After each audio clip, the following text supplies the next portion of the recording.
athlete starting out. Knowing what you know about him, how do you expect him to come out of this, and what kind of player do you expect him to become? Well, he's a real asset, and when he gets healthy and gets right, he's going to be a guy that can help them a lot. I'm very sorry about his stepmom. I heard about that, and I know it's been a difficult time.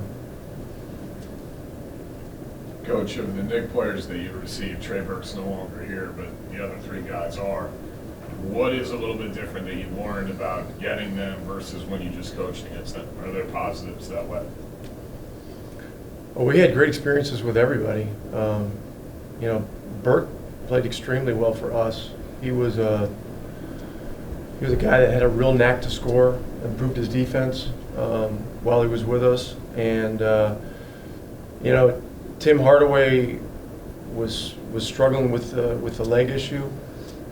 He attempted to play through it for a month and a half, and then the right thing to do was to shut him down. And then he got surgery right after the season, and he feels great now, and you can tell he just moves like a different player.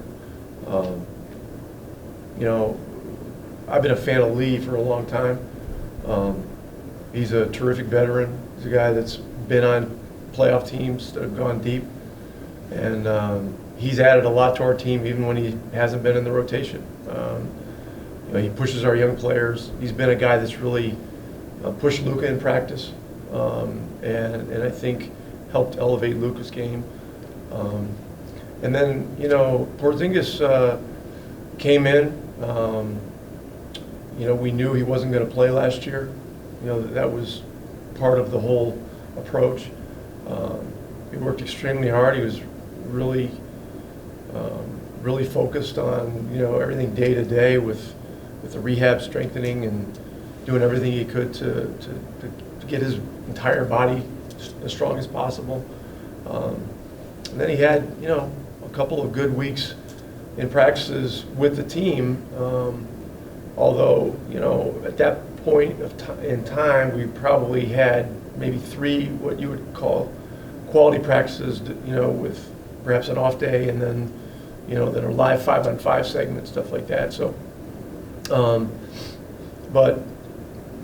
then through the summer, he was real diligent, and coming into training camp, he had a great camp, and has done extremely well when you consider the fact he was out 18 or 20 months. So, one thing that came up on my radio show this afternoon was there was a question about this and where he is now with his shots and so on and so forth. And the question was, how long does this take? And so, like in today's NBA, the real life example is Gordon Hayward, who missed an entire year, came back at the beginning of last year, and really, fought through, the regaining conditioning, regaining everything that goes into being a highly efficient NBA player. And he had good stretches last year, but it was. You could just tell how challenging it was for him to get real traction, And now this year, you're starting to look at a little bit of scouting information on Boston. This year, he's top 3 or 4 in the league in shot efficiency, which means, his points per shot is like, 1.24, 1.27. And so, in his case, it took a year and a summer and a training camp to really get back to that, that fine-tuned level. So, look, I'm not saying it's going to take that long for KP, but what I am saying is that, we all have to manage expectations about this. He's got to do the same, which is not easy. But we communicate with him constantly about all this stuff, and I don't lose sight of the fact that he has had amazing impact at the defensive end, while most people are just measuring everything by how many points he's scoring or how many shots he's getting or all that kind of stuff. And that's where that's where it takes a little bit of next level thinking on his part, and we've got to, continually remind him that this is a long process, and we got to keep working to adjust things so that he's more comfortable as time goes on. Coach, he had a lot of comments Wednesday night after the game. Do you think in the last couple of days, based on some of the things you're saying, that he's feeling better about his situation than he did Wednesday night after the game? Yeah, I mean, I talked to him for a long time before he talked to you guys. And I do. And look, guy's played 7 games, he's averaging 19 points, after being out for that length of time. I think he's doing pretty well, all things considered. And, right now, the team has done well, at least record-wise. So we've got to keep our eye on the ball. I mean, our job is to win. And I think the best thing for him to do is to lose himself in the team and play all aspects of the game, and the rest will take care of itself. Coach, you said on Wednesday that you guys got to get better defensively. You guys gave up 106 points to Orlando. How do you guys continue to get better defensively? It's physical disposition. We got to be better with the details. Orlando jumped us. They got us on our heels early.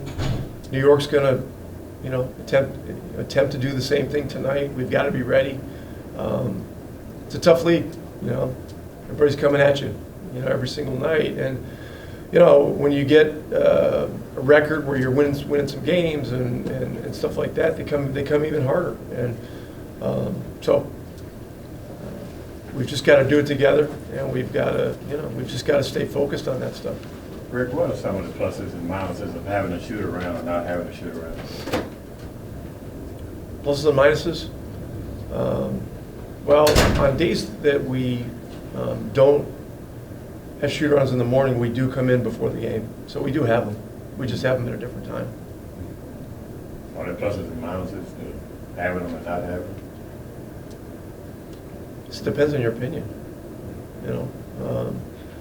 We've changed it up a little over time. I find that there are certain situations where, because of the schedule, you pretty much have to have one.